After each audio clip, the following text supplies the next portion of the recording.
Mais que se passe-t-il dans l'attaque des Spurs? Depuis le début de l'année, d'après Cleaning the Glass, les Spurs sont la 26e attaque de NBA, derrière des mauvais élèves comme les Pelicans ou même les Brooklyn Nets. Alors, afin d'essayer de comprendre un petit peu ce qui se passe sur ce début d'année, on va regarder quelques extraits ensemble. Ce premier-là contre Boston. Il y a aussi cet extrait un petit peu alarmant contre OKC qui est arrivé cette semaine. Et finalement, vous allez voir que tous les extraits qu'on va voir ensemble pour commencer la vidéo ont un problème en commun. On a eu le même problème d'ailleurs dans la défaite face à Minnesota, avec une très bonne défense ici aussi de Julius Randle. Mais même un peu plus tôt dans l'année, face à Memphis, on a encore eu le même problème. Alors oui, c'est vrai que la vidéo elle pique un peu les yeux, parce que en fait vous allez vite comprendre pourquoi. Regardez où est-ce qu'on en est dans l'attaque des Spurs à ce moment-là. Vous avez un joueur sur Wembanyama, et vous avez 1, 2, 3, 4 joueurs dans la raquette. C'est-à-dire que vous avez un spacing absolument inexistant du côté des Spurs. En fait, ce que les équipes ont commencé à faire en NBA cette saison, c'est de ne tout simplement pas respecter les adversaires de Wembanyama à 3 points. Et vous avez des zones, ou même tout simplement des équipes qui décident de congestionner la raquette et de se mettre devant Wembanyama avec un joueur qui vient derrière, une sorte de sandwich finalement, pour tout simplement l'empêcher d'avoir le ballon, tout en n'ayant absolument aucun respect pour la menace à 3 points des adversaires. Oui, même ici, Jalen Williams a plus peur de la passe par-dessus pour Wembanyama que finalement d'une prise de drive ou d'une prise de shoot. Et c'est un petit peu ça le problème qu'on va essayer de comprendre et qu'on va essayer aussi de lui solutionner dans cette vidéo. C'est qu'est-ce que peuvent faire les Spurs pour trouver une solution à ce problème. Et les chiffres le confirment. Ça, c'est les chiffres depuis le début d'année et vous voyez que l'offensive rating ne fait que de descendre. On avait une attaque qui était plutôt stable sur le début de saison, autour du entre 120 et 115 d'offensive rating, avec même un pic à la fin décembre. Et depuis la fin décembre, depuis les matchs de Noël et les matchs du Nouvel An, on a une attaque qui dégringole. Alors, pourquoi avant il y avait du spacing et maintenant, pourquoi il n'y en a plus trop? Eh bien, il y a deux réponses à ça. La première réponse, c'est que les équipes se sont tout simplement un petit peu adaptées. Et aussi, comme d'habitude, n'oubliez pas un petit like, un petit boost. Moi, j'ai toujours pas vraiment compris comment ça fonctionnait, mais Baptiste m'a dit d'insister là-dessus, donc allez-y, surtout, n'hésitez pas. Cliquez partout où ça fait des étoiles. Vous voyez sur cette action contre OKC, c'est leur 4e opposition de la saison, je pense que OKC en avait un peu marre de perdre et a décidé d'être encore plus agressif. Cason Wallace, qui est en bas, décide vraiment de totalement ignorer De'Aaron Fox. Et vous avez même Aaron Wiggins qui triche un petit peu sur sa position et qui essaye de réduire le plus possible l'espace. Mais Harrison Barnes, vous allez voir un petit peu, c'est un des rares joueurs qui apporte du spacing. Et du coup, on se retrouve dans une situation où Wembanyama drive au milieu de 4 joueurs. Et bon, il est quand même encore assez exceptionnel pour arriver à finir ce genre d'action. Mais ça montre bien un petit peu le problème de spacing qu'on va avoir cette saison chez les Spurs. Regardez ici. Sur le close-out pour Wembanyama, vous avez 2 joueurs qui viennent sur lui. Il y a sûrement une mini erreur de communication, mais ça montre aussi à quel point Stephen Castle, derrière la ligne, c'est un peu un problème pour personne. Et là, ils s'en sortent hyper bien, parce que du coup, la passe est faite à Castle dans le corner. Wembanyama qui va plonger vers le cercle et qui va être trouvé sur le alley-oop. C'est sûr que ça sert de faire 2m21, mais on voit bien que visuellement, l'attaque n'est pas aussi fluide qu'en début de saison et on se retrouve quand même avec beaucoup de fois ce problème où on a 1, 2, 3, 4 et 5 joueurs adverses dans la raquette. Totalement impossible pour Wembanyama d'aller continuellement jusqu'au bout, jusqu'au cercle. Et comme on l'a dit, c'est pas mal lié à Harrison Barnes. Quand Harrison Barnes est sur le terrain, l'efficacité au cercle est de 72% pour les Spurs et elle tombe à 66% quand il n'est pas sur le terrain. On voit aussi que la fréquence pour le coup augmente quand il n'est pas sur le terrain parce que ça manque de solutions à l'extérieur et l'efficacité à 3 points et l'offensive rating décolle quand il est sur le terrain comparé à quand il ne l'est pas. Et finalement, quand on voit sa qualité de tir, on se doute que les Spurs essayent de l'avoir le plus possible à une passe du ballon, ou en tout cas pour punir dans les corners. Et ensuite, on a le problème d'Devin Vassell qui s'est blessé. En effet, quand il était sur le terrain, Devin Vassell, on avait une efficacité élite au cercle avec 73% de réussite qui chute, encore une fois, à 66% quand il n'est pas sur le terrain. On retrouve un petit peu les mêmes tendances qu'avec Harrison Barnes, sauf que lui, il est absent depuis décembre et ça manque énormément aux Spurs parce qu'il permettait finalement d'attaquer à chaque fois depuis la ligne à 3 points quand les adversaires venaient à 2 sur Wembanyama ou sur ses coéquipiers et ça offrait des bien meilleures situations au cercle. Et ce manque de shooting, ce manque d'espace, c'est clairement ça qui est en train de punir un petit peu les Spurs. Les statistiques le confirment d'ailleurs sur demi-terrain. On a une attaque sur demi-terrain avec Wembanyama sur le terrain qui est de 97,5 points par 100 possessions et qui monte avec Barnes ou avec Vassell à 103,6 ou 103,8 points par 100 possessions et qui, sans Wembanyama, elle, descend un petit peu aux mêmes hauteurs qu'avec lui. Donc finalement, les deux joueurs qui font grimper le niveau de l'attaque sur demi-terrain, c'est peut-être Barnes et Devin Vassell, tout simplement par le spacing qu'ils apportent. Et en fait, c'est là où Wembanyama va vraiment en avoir besoin, c'est parce que c'est pas encore un driver hors pair, c'est pas un peu un driver qui va pouvoir s'en sortir dans toutes les situations.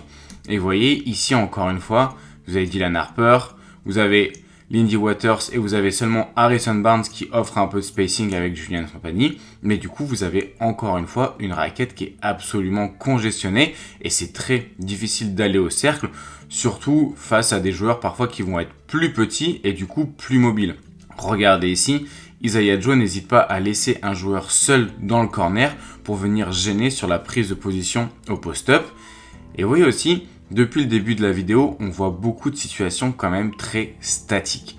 On voit beaucoup de fois où Wembanyama reçoit le ballon de manière assez statique, dos au panier, et finalement, il n'y a aucune exploitation de sa vitesse de jeu, et en plus, ça permet aux défenses de se positionner comme elles ont envie. Il reçoit le ballon de manière arrêtée, on met un joueur à une passe du ballon qui vient gêner la ligne de drive, on a un joueur en protection de cercle, et on a même les deux joueurs derrière qui peuvent protéger les passes vers les corners.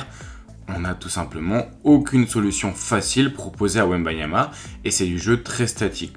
Encore une fois, ballon au poste haut face à Jalen Williams, la défense est mise en place, et c'est un nouveau tir compliqué. Alors après, c'est un joueur qui va pouvoir les mettre, ces tirs compliqués, qui va pouvoir en profiter, mais de manière générale, on voit bien que l'efficacité est en train de dégringoler et on se rend bien compte qu'une attaque aussi statique, c'est pas forcément une bonne chose pour Wembanyama et pour les Spurs, surtout avec une qualité du spacing qui est en train de dégringoler.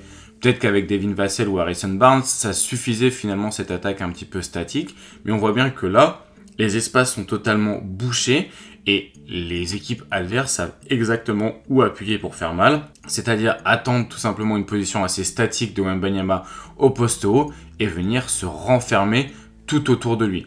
Et si ils ont affronté des très bonnes défenses avec des très bonnes tactiques, ça montre aussi que plus on avance dans la saison, plus les équipes savent comment s'adapter pour punir l'attaque des Spurs qui finalement tourne beaucoup autour de Wembanyama et autour d'un jeu statique avec peu de création à part Stephen Castle, Dylan Harper et de temps en temps De'Aaron Fox, et avec surtout très peu de spacing. Et on le voit même dans ses statistiques individuelles, sur le mois de janvier, son utilisation a augmenté, c'est la plus haute depuis le début de saison, et pourtant, l'efficacité est elle la plus basse, et même l'assist percentage. C'est-à-dire qu'il arrive même moins à trouver ses coéquipiers avant, parce que tout simplement, il y a moins d'espace. Alors, des fois, sur des fins de match comme ici face à Boston, ça va marcher. Il va arriver à mettre le tir fantastique par-dessus son match-up et le spacing ne pose pas problème. Puis à deux fois, le lendemain tout simplement, la même situation, toujours en manque de spacing, ça va pas passer sur un pull-up à 2 points. Et c'est un petit peu ça le problème, c'est est-ce qu'on peut vraiment demander aux Spurs et à Wembanyama de tout simplement se contenter d'une réussite ou non sur des tirs compliqués à 2 points. L'avantage, c'est que ces tirs-là sont difficiles à défendre parce que son point de release de tir est très très haut, mais ça va pas suffire. Alors, quelle solution ? Il y en a plusieurs des solutions. Il y a déjà des solutions en interne, finalement, en termes de coaching. Et Des choses que j'avais beaucoup aimé, notamment face au Jazz, c'est l'utilisation en trailer de Wembanyama. Vous voyez, il arrive dans un second temps dans l'action, ce qui lui permet d'arriver lancé et surtout de prendre potentiellement de vitesse sa match-up qui est souvent un pivot. Ici, il pose un écran qui va s'accompagner d'un deuxième écran pour le porteur de balle qui est Stephen Castle. Et ça crée déjà un premier décalage. Même si l'équipe finalement en face essaye de punir le manque de spacing avec des joueurs proches de la raquette, le fait de le jouer du côté où il y a Harrison Barnes déjà espace un petit peu plus le jeu et ils peuvent trouver Wembanyama lancé. Et le faire arriver dans un second temps dans ses actions lancées, ça va aider énormément à passer outre le spacing. Vous voyez ici, il arrive que maintenant dans l'action et vous avez De'Aaron Fox ici qui va venir poser un écran dans le dos de sa match-up. Ça lui permet d'avoir un petit temps d'avance, il y a un switch qui est fait et donc on a une situation un peu en déséquilibre ici de Cleveland qui finalement, même s'ils sont deux devant Wembanyama, Mobley a un temps de retard, ses appuis ne sont pas bien dans le sol et Jarrett Allen est en train de switcher sur De'Aaron Fox. Ça donne un temps d'avance à Wembanyama et ça lui permet d'aller jusqu'au cercle. Et en fait, c'est ça qui va avoir besoin Wembanyama, c'est d'aller plus souvent jusqu'au cercle et ne pas se contenter de ses pull-ups à mi-distance. Au-delà de l'efficacité du pull-up à mi-distance qui n'est pas toujours très élevée, c'est surtout un problème qui lui permet de ne pas avoir de faute s'il ne va pas jusqu'au cercle. Autre exemple d'action assez intéressante qu'on a vu juste ici et qu'on retrouve ici face aux Hawks, c'est des pin down action où du coup on va venir poser l'écran pour qu'il arrive lancé quand il reçoit le ballon et que ce soit pas de manière statique. Ça permet tout simplement de lui faire profiter de sa vitesse et de générer un déséquilibre dans la défense. Puis quelque chose dont on a déjà parlé, c'est les pick and roll inversés avec d'autres meneurs qui sont tout simplement pas très utilisés en ce moment et je pense que c'est aussi ça qui fait baisser l'efficacité de l'attaque et aussi lui l'utiliser comme poseur d'écran sur pick and roll tout simplement. Ça fait moins toucher de ballon, moins de création, mais ça reste drôlement efficace. En fait, encore une fois, le but finalement, c'est d'arriver à le toucher proche du cercle et le plus en mouvement possible. Soit sur du poste très bas, soit depuis le corner pour qu'il réceptionne le ballon et qu'il aille jusqu'au cercle. Et puis, au-delà de ça, il va y avoir d'autres solutions. Il va y avoir des solutions dans les bureaux. Et finalement, s'ils allaient chercher un joueur qui apporte du spacing et qui casse pas la dynamique défensive de l'équipe. Ayo Dosunmu pour l'instant, par exemple, c'est 45% à 3 points et 7 millions par an. Ça pourrait être un joueur très intéressant qui a le même salaire que Jeremy Sohan, par exemple.